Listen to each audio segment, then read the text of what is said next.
This video is a summary of the Mandalorian culture for the purposes of role-playing in Mandalorian. It is not a timeline and does not include any history unless relevant to the culture itself.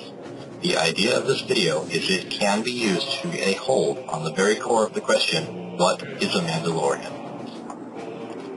For a more detailed history, check out the Wikipedia entries on the Mandalorians. Most of the content here comes from canon sources such as Wikipedia, Star Wars D20 supplements, the Star Wars Encyclopedia, and Star Wars novels. Some information is from sources which could not be considered non-canon such as Star Wars video games, fan websites, and unpublished Star Wars novels, as well as cut content. The information taken from the potentially non-canon sources will not be labeled as such because it fits in with the Mandalorian culture just as well or better than what is considered official by Lucasfilms. Without further ado, Mando culture in all its glory.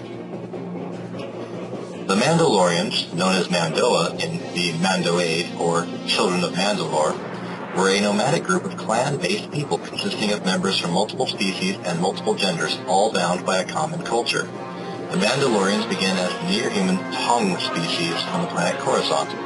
Intense fighting with the 13 human nations of Coruscant, known as the Battalions of Zell, began millennia before the Republic, and when a powerful volcano nearly wiped out the humans and darkened the skies over Coruscant, the Tong came to call themselves Dawarda Varda, the Warriors of Shadow. Despite the volcano's devastating effects, the Tong were eventually driven off Coruscant and took refuge on the world of Rune. Led by the warlord known as Mandalore I, they would conquer another planet in the Outer Rim in 7000 BBY, which they named Mandalore after their leader. The Tong took on the name Mandalorians and were seen by mainly as the most skilled fighters in the galaxy, thriving on battle. These Mandalorian Crusaders, as they were known, became synonymous with the idea of the perfect warrior and the use of cutting-edge weaponry, who held to a strict code of honor and wore armor simply known as Crusader armor that differed from one soldier to the next. In their early years, Mandalorian culture revolved around battle, with war being a source of honor and pride in their community. The leader of the Mandalorians was known as the Mandalore, roughly translating out to sole ruler, and more frequently called just simply Mandalore, as most people who referred to the Mandalorians spoke in Basic and not Mandoa. Throughout their history, the Mandalorians were frequently allied with the Sith, perhaps most notably during the time of the Sith Lord Exar Kun, and they held a certain general dislike of the Jedi Order. However, they would not hesitate to cooperate with the Jedi, for partnership between the two groups was mutually beneficial. In the later years, the Mandalorians moved away from their obsessively warlike and conqueror ways, and instead most became bounty hunters and mercenaries, selling their skills to various individuals and factions in the galaxy, although their love of war never truly went away. Early Mandalorian culture, originating with the ancient Tong species, was believed to have begun as a religious warrior society with sophisticated laws and customs that went on to become the canons of honor. War was practiced as a form of ritual worship for their multiple gods, but following the destruction of the Nehuta, war itself became a god, personified by Kad Hagnir, the destroyer god. In Mandalorian mythology, Kad Hagnir represented the opportunity for change and destruction, and was eternally opposed by the Asatrom, the personification of stagnation and inactivity. Because of this, many Mandalorians' earliest conflicts were seen as holy wars, and the Mandalorian warriors participating in them were known as the Mandalorian Crusaders. As time went on and the majority of the Tong had perished by the end of the Great Sith War, the Mandalorians began accepting beings of other races and species into their fold, viewing those who joined them on equal footing as those who had been born into the culture, and transforming what it meant to be Mandalorian. Having become a mixed group of beings from numerous worlds and species, those who considered themselves Mandalorian were bound by a single unifying culture rather than any one race, and believed that an individual is defined by their actions rather than the circumstances of their birth. Central to the Mandalorians' culture was the Resel Nar, or the Six Actions. These 6 tenets defined what it meant to be a Mandalorian, and any who wished to be considered as such was expected to abide by them. The Resel Nar consisted of, firstly, wearing armor, secondly, speaking Mandoa, third, defending oneself along with one's family, fourth, contributing to the welfare of your clan, fifth, rallying to the Mandalore when summoned, and sixth, raising one's children in the Mandalorian ways. In order to retain their heritage in the face of outside influence, Mandalorians place a high value on carrying out the Resel Nar's tenets in a daily manner. The Mandalorians were a nomadic people, with the root of this tradition racing back to the Mandalorian Crusaders' tendency to make conquer worlds their home. Even long after the conquest of Mandalore, the Mandalorians would hold on to these nomadic traditions, particularly out of attachment to the old ways, but also as a means to avoid presenting a single target for any enemy who wished to wipe them out. Thus, Mandalorian communities have cropped up across the galaxy, and there are many Mandalorians who have never even set foot on Mandalore. Mandalorian families have never expected their current home to be permanent, nor do Mandalorian soldiers. Portability is desired over a large number of material possessions, and even the traditional Mandalorian dwelling, known as a Yakyam, was designed to be set up for a temporary occupation, then easily constructed or even just abandoned. While many cultures with a settled location celebrate events and festivals that were derived from the changing of the seasons on their homeworld, the Mandalorians' nomadic customs have left them largely disconnected from these sorts of cycles as they travel from world to world. Most Mandalorians who come from Concord Dawn still generally mark the end of the planet's harvest, however. On the whole, most Mandalorians have taken to celebrating mainly the events of the life cycle, such as birth, a coming of age, marriage, and death. Burials for the dead are uncommon in Mandalorian culture due to the inability for the nomads to sustain cemeteries and the impracticality of bringing bodies with them on the move. The Mandalore himself, however, would be given a proper burial as a sign of respect, unless they chose otherwise, meaning basically if the Mandalore had deserved it. Mass graves and cremation were the most common way of disposing of the Mandalorian body, provided it could be recovered. The ashes of those cremated scattered along with on the fallen's possessions, often their armor, and then kept in memorial. If a full set of armor couldn't be recovered, it was commonplace to retrieve smaller parts, such as helmets, gloves, or plates instead. It was also common Mandalorian custom to recite the names of loved ones and friends who had passed on each night before sleep as a means of keeping their memory alive. The uncertainty of life meant that most Mandalorians celebrated the time they had at every opportunity, taking part in communal singing, drinking, and enjoying time with the family. The concept of Ehan was a Mandalorian term that encompassed the joy of time spent with loved ones while remembering those who were no longer among the living. It is relatively similar to the basic term bittersweet. The ancient Mandalorian Crusaders and the new Crusader replacements lived and thrived on war, seeking conflict and attaining glory through conquest. But following the end of the Mandalorian Wars, many Mandalorian soldiers would become bounty hunters and mercenaries, selling their services to the highest bidder. This mercenary trend would become part of the culture for thousands of years to come, and many in the galaxy saw the Mandalorians as little else. However, while mercenary work and bounty hunting would be a primary means of income for the Mandalorians, there were a wide assortment of other jobs Mandalorians typically took on. Several Mandalorians earned their livings as weaponsmiths or bodyguards for the host population of the worlds they lived on. Others remained in the Mandalore sector, toiling in workshops and factories or working on land as farmers. Several Mandalorians on Mandalore worked what might be considered domestic occupations, tending bars and running shops, as well as working as doctors and veterinarians. Despite the wide array of professions Mandalorians took, every Mandalorian was considered combat trained, and they could band together into an army on short notice, sometimes even with only a time period of 1 to 2 days. In addition to the general misconception that all Mandalorians are mercenaries, or in fact that Mandalorians were just one name-branded mercenary club or organization, Mandalorians were also considered more social than one might expect with that reputation. As long as individuals spoke their mind and said what they meant, accepted the meal when offered, as an offered meal was a great compliment from a nomadic society that oftentimes lived hand to mouth, looked a Mandalorian straight in the eye or in the horizontal section of their visor, took off their boots when entering their home, paid their debts, fussed over their children, never made a pass with a Mandalorian of any sex unless the individual planned to become part of the culture, and respected the elderly as any Mandalorian who has reached such an age as to be considered an exceptional warrior. Anyone who encountered a Mandalorian outside of combat was unlikely to come to any harm. Like most ethnic groups, Mandalorians had their own distinctive cuisine, unique to their culture. As a society of nomadic soldiers, many Mandalorian dishes developed out of the necessity for food to be both portable and requiring little cooking, while still offering nourishment. Harshun bread was a staple in the Mandalorian field rations, and it was made into sheets of thin enough nearly to see through. The dough would then be rolled and baked hard. When it was to be eaten, it would be wet with water first to soften it. Their hull was made of dried fish meal that could last for several years without refrigeration, much like Twinkies, and was a nutritious mix of fat and protein. However, it possessed a pungent, clinging aroma which most found unpleasant, to the point of rather eating anything else, including grass that was at hand. More pleasing to the masses was ujali, or uj cake, made from ground or crushed nuts, dried fruits, spices, and sticky syrup. Uj cake was dense, flat, and extremely sweet. A dish better suited for a sit-down meal was the tinilar, a spicy casserole made of meat and vegetables. When most beings think of Mandalorian alcoholic drinks, it's Mandalorian mekhas that comes to mind. However, the tihar was a potent and often colorless spirit, distilled from a variety of fruits, often whatever was available at the time. Mandalorians also preferred to partake a pint of nihigar, a black-colored sweet ale.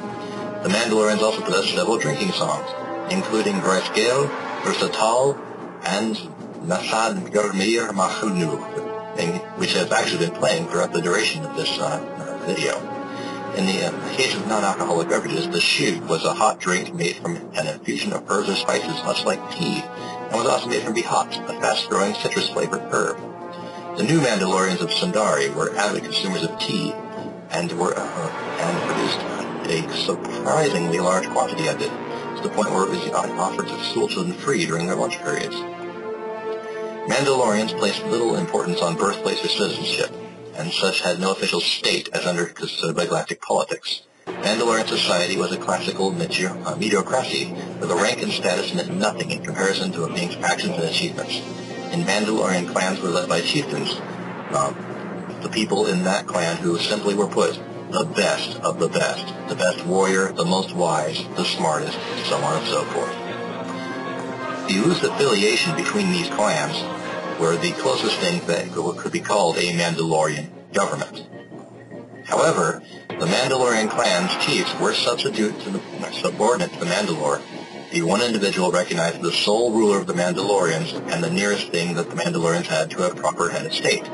In keeping with their aversion to centralized government, the Mandalorians had no palaces or offices for their leaders to occupy, and most business on Mandalore was conducted at the Odu Barak Tap Cafe in Kilbo, usually over drinks.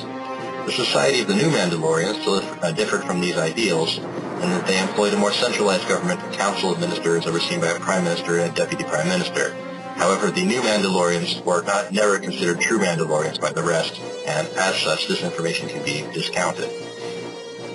While the Mandalorians held a general dislike for a system of hierarchy, and with the exception of changes instituted by the Neo-Crusaders by the clan chief Cassius Fett, the Mandalorians had no interest in ranks that affected anything except for one's position as a leader in battle. When drawn together as an army, Mandalorians will assume an informal hierarchical structure, with the leaders being the people who, simply put, have been the best in battle before. Rather than having a rigid structure, this flexible hierarchy kept things from going bad when any one Mandalorian was killed in battle. Gender meant little in Mandalorian society, and there was scarcely any distinction present in their language for genders. For the most part, Mandalorians would treat someone's gender as simply the role in which that person played in reproduction, with no real gender roles at all. Males and females were on equal footing, although they often took different roles within society of their own volition. Mandalorian males were all expected to be warriors and were responsible for training their sons to be the same. Females were expected to have the same martial skills as the males and were responsible for the training of their daughters. Females were also expected to be able to cook and to care for any young children, if only for the fact that males could not breastfeed. But if they had no children dependent on them, females would be expected to fight side by side with the men on the battlefield. In accordance with this mentality, the Mandalorian female desired most by straight Mandalorian males was not so much beautiful or graceful as physically strong and enduring. In fact, the term Mando, or delicate, was considered a common insult among Mandalorian women. To imply that a Mandalorian woman was a delicate, poor mother, or a bad fighter was a sure way to start an unwanted confrontation. When a Mandalorian was down on their luck and in need of a place to stay, it was expected of his neighbors or friends to give them sanctuary and offer them a meal, whether that individual was a common soldier or the Mandalore himself. It was also common for the Mandalorians to offer support to their fellows in a dangerous situation, even if they were not familiar with the individual on a personal level. Simply being Mandalorian is the only prerequisite for a Mandalorian to offer assistance. Mandalorians were a conservative people, and it was not uncommon for individuals to amass sizable fortunes. While most put their faith in modern banking practices, putting their credits into savings accounts and stock market shares, a large portion still invested directly in armor and weapons. Jewelry is rarely worn amongst Mandalorians. Although it was to be plain and functional when it was, Even betrothal tokens from Mandalorian suitors were recommended to be easily portable, easily converted to credits in case of an emergency, and unimpeding in combat. Any worn rings with gemstones were set in a shallow rub-over setting so as to be easily worn under gauntlets. Often Mandalorian jewelry would feature heavy belts or a precious metal collar rather than traditional pieces. Earrings and long chains were avoided due to the possibility of being caught on something, or in the case of earrings, being violently pulled out. If a Mandalorian did have earrings, and if that individual was ever come upon by anyone else who was in the act of removing their said ear piercings, it was a good idea to move away as they were likely about to fight. On the other hand, tattoos were somewhat popular and also a bit traditional, stretching back to the time of the Mandalorians under Countess Ordo, who himself possessed a tattoo on his left shoulder. Other Mandalores, such as Bedin Karsted, who possessed a tattoo of a long violet vine, and Jarak and Bina Ken, who also possessed varying tattoos. This made tattoos a popular choice for Mandalorians who sought to prove themselves or record memorable events in their lives upon their own skin. Mandalorian architecture was as varied as the people who built it. Kedelvi, the capital of Mandalore, contained buildings of various shapes and constructed in close quarters and from a variety of materials such as wood, stone, durasteel, granite, and even Beskar. Other Mandalorian domains were built in the branches and trunks of trees. Sundry, the new Mandalorian capital city, was constructed inside an enormous black dome of rock as means of protection against the harsh conditions of the surrounding desert and within. Although, as previously mentioned, the new Mandalorians were never considered a true Mandalorian clan, although exception is granted for their architecture, as it was later occupied by the real Mandalorians, who eventually overtook that fraction. Straight roads were a rarity for any settled Mandalorian world, as a straight road makes it very easy to pin down and ambush people who might be coming on the world by invaders or bandits. Underground tunnels are also quite common as to hide the trade routes themselves, and entire networks of tunnels would be formed between groups of surface buildings as the simple means of transportation. These made for good places to hide and as a secondary means to escape should the buildings become under attack. Many Mandalorians were avid fans of Bolo Ball, known in their language as Meshgorra, or the Beautiful Game. This love for the sport extended to both spectating, occasionally in social settings, such as the local cantina or even the local field, and participating, sometimes played in full armor, jokingly referred to as our other national pastime, as opposed to war, and our game by members of the Mandalorian culture. Mandalorians of all ages enjoyed the sport. Another Mandalorian favorite game was Kubekad. Unlike Meshgorra, the Kubekad was an indoor game played using short-handled blades that were stabbed into a checkered game board. Capable of being played up to at least 4 players simultaneously, Kubrad was thought to be unsuitable for non-Mandalorians. In direct opposition to their infamy as a ruthless enemy, Mandalorians cherish family and shower affection on those they love and care for. In Mandalorian society, marriage is expected to be lifelong and usually takes place shortly after a Mandalorian turns 16 years old. A marriage itself was usually a private ceremony between only the two involved, where they entered into a legal commitment by reciting the following pledge: Isoes tom me soles derotom dis baranti an man bashu verdi. Translating as, we are one when together, we are one when parted, we share all, we will raise warriors. These vows could be exchanged in person, in a text communication, or over a comlink from anywhere across the galaxy. Though the ceremony itself was private following the wedding, it was customary to celebrate the new couple's union with drinks and festivities among family and friends. Despite the importance placed on chastity and fidelity prior to marriage in species that practice such, a partner who acted unfaithfully during a long separation would be forgiven so long as any child that resulted from the indiscretion is raised together by the couple. In certain rare circumstances, such as abandonment or a failure to live up to responsibilities, partners could divorce one another with the declaration that they were sakarat ridok, a broken love. Homosexuality and same-sex marriages were not only accepted, but were a non-issue among the Mandalorians for a simple fact that in their culture, gender meant nothing more than one's biology. With the possibility of death something a Mandalorian faced every day, a loved one is someone too valuable to reject on something as trivial as sex. The only real difference between an opposite-sex Mandalorian couple and a same-sex Mandalorian couple was one of a larger body count of people who insulted the Mandalorian's choice of loved one. Adoption was extremely common in Mandalorian culture. even adoption of adults. This is because Mandalorians do not necessarily consider someone family because of their blood, but because of their deeds and actions. A Mandalorian couple might abandon their biological child if it was clear they were no Mandalorian and had no desire to be, only to then adopt a random child, teen, or even adult of any species. Family for a Mandalorian is something earned, not something given. Because of the Mandalorian's constant connection to war, widows and orphans became an inescapable fact of life, and adult males became not only welcome, but necessary. Like marriage, the Mandalorian ritual for adoption was rather simple. Known as the Gaibovanda, in the name and soul, the adoption process was carried out by the adopting parent stating Nikatal Gas Salad to the intended child.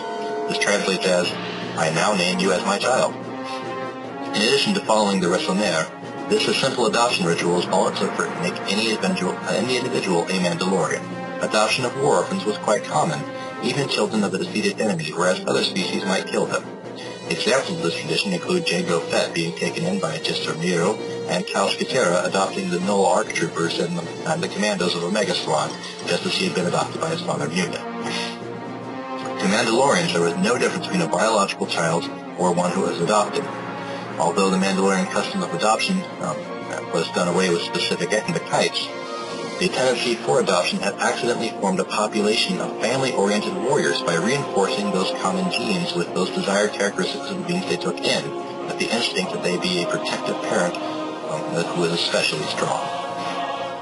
However a couple chooses to have children, they are an integral part of Mandalorian families. When naturally conceiving, if the firstborn is a son, parents will typically wait until the boy's 8th birthday before having another child, so that by that point the boy will be old enough to accompany his father and begin his 5 years of military and survival training until the age of 13. If the firstborn is instead a girl, the couple will often try for a son soon after, just for the sake of tradition. While girls tend to stay with their mothers until marriage, a family with only daughters will train them in the same manner as they would a son. Both girls and boys learn the earliest lessons from their mother, meaning that her own fighting powers is critical. The pledge to raise warriors in the Mandalorian marriage vow is a joint commitment. It was the job of a parent to prepare their children to train the next generation of Mandalorians. Elders educated Mandalorian children with Mandalorian ideals of loyalty to the clan, discipline, courage, and respect for their heritage. At the age of 13, children of both genders face the rite of passage known as the Vergotan, where their skills are tested, and they are declared adults in Mandalorian society. Family bonds were a large part of Mandalorian culture, and as a result, they felt more comfortable around each other than they did around outsiders, or Asrasi. Though there were thousands of Mandalorian families or clans, some of the more prominent clans included the clans Fett, Skatra, Ordo, Praetor, Eden, Garut, and Visa. Mandalorians wore very distinctive battle armor, including helmets with T-shaped visors that covered the entirety of their faces and would provide inspiration for the helmets of their Republic's clone troopers, as well as other troopers in the past. These helmets would eventually become strongly associated with the Mandalorian people, so much so to the point where the T-shaped visor was often incorporated into any Mandalorian designs for symbols and flags used for varying clans. In Mandoa, their armor was simply known as Veskergam, translating to iron skin, a show of just how central it was to a Mandalorian's way of life. Armor was greatly valued, especially if made from near-indestructible metal Vesker, and was often passed down through generations. If a Mandalorian had no armor to inherit, he would actually have to go out and have a set made for him, but only after he had been judged worthy of having a set of armor by the rest of his clan. Aside from its defense capabilities, armor served another function for the Mandalorians. In a group formed from so many different species, oftentimes it was only the armor that displayed an outward sign of the culture that bound these individuals together. The paint scheme of a Mandalorian's armor occasionally represents a soldier's state of mind or their personal mission. For instance, sand gold represented a quest for vengeance, while black color schemes of armor represented a design of Mandalorian armor changed a great deal in the 7 millennia after the Trung first settled the planet Mandalore. The first widely recognizable version was the Crusader armor, which was the signature armor worn by the Mandalorian Crusaders led by Mandalore the Indomitable during the Great Sith War. It had a jagged, organic form that varied from soldier to soldier. The design of Crusader armor was centered around defending its wearer during melee combat, which was considered by the Mandalorians to be the most honorable form of battle. During Mandalore the Ultimate's reign as Mandalore, the Neo-Crusader armor was designed by Cassius Fett for use in the Mandalorian Wars to foster a sense of unity among the many different species being recruited into the Neo-Crusader movement. By the invasion of Talos, the Neo-Crusaders' beliefs had spread far and wide among the Mandalorian clans, and the armor had all but replaced the earlier, more individualized suits. Neo-Crusader armor came in 4 colors, each was corresponding to a rank: silver for veterans of the front line, gold for field marshals, crimson for rally masters, and blue for all others.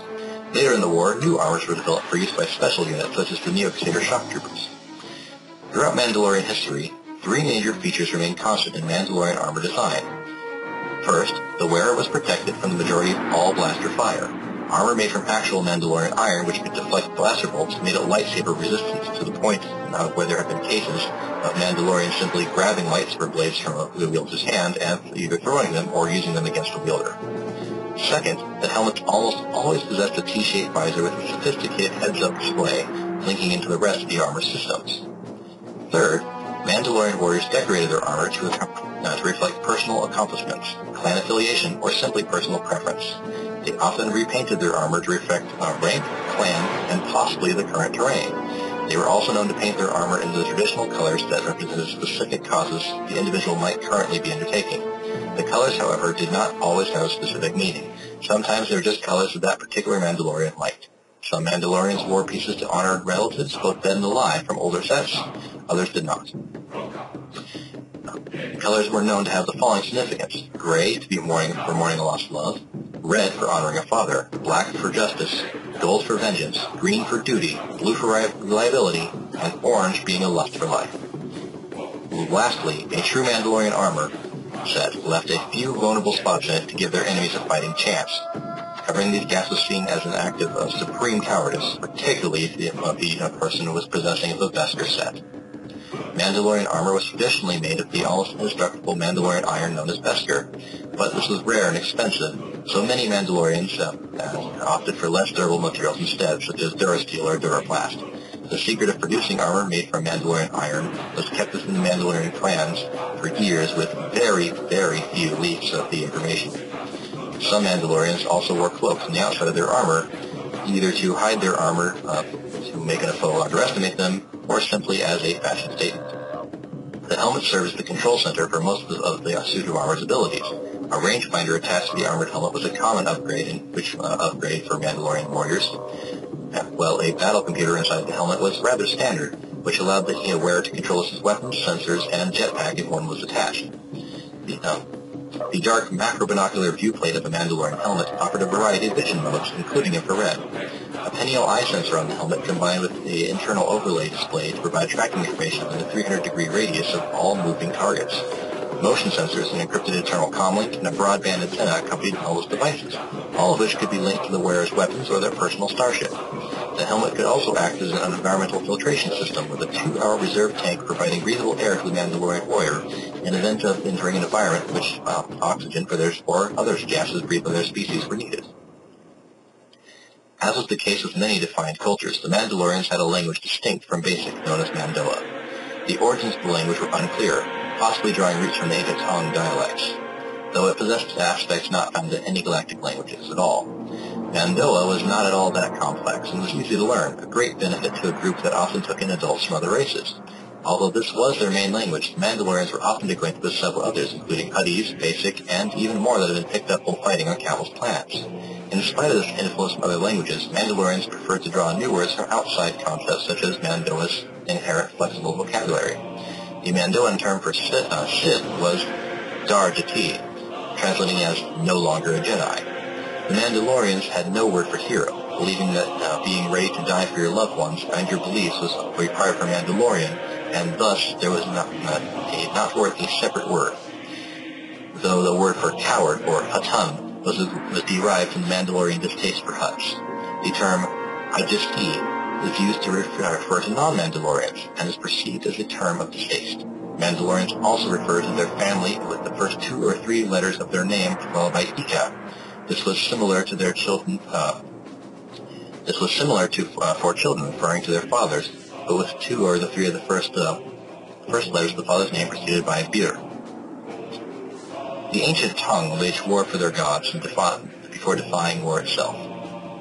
But as time went on, the Mandalorians became disillusioned with the fanatic worship of war and devoted a much less zealous system of beliefs. The more pragmatic warriors looked up for philosophical meanings to be gleaned from the myths such as Akini Tahor, or War of Life and Death, and the stories to go of the stars specific fallen Mandalorian leaders, rather than interpreting them literally. Most Mandalorians now believe in the Manda, a collective state of being of Mandalorians best described as an oversoul. To be a part of the Manda after death, a Mandalorian must understand their culture and act in a way that embodies the ideals of the Mandalorian Karta, a term that usually means heart, but also stands for soul. A person ignorant of their heritage, or one who denies it, was considered Daramanda, or soulless, and had no place in the Mandalorian afterlife. The information in this video should be a full and complete summary of what it is to be Mandalorian. As stated at the beginning, far more information can be found online, such as overall history, the history of the Mando clans, details on how they fought, and even symbols the Mandos have used over time. I will leave you now with the most Mandalorian scene to ever be rendered in a non-Star Wars setting. Picture this. You are stranded on a planet, an entire alien armada in orbit. All of your people's ships are destroyed. You have but a few single-man fighters left, and only a month until the individuals torch your atmosphere and char all life forms on your world. You have one last hope, one last means to find your enemies. A completed ion drive for a starship that was never built, and the sunken wreck of a thousands-year-old ocean.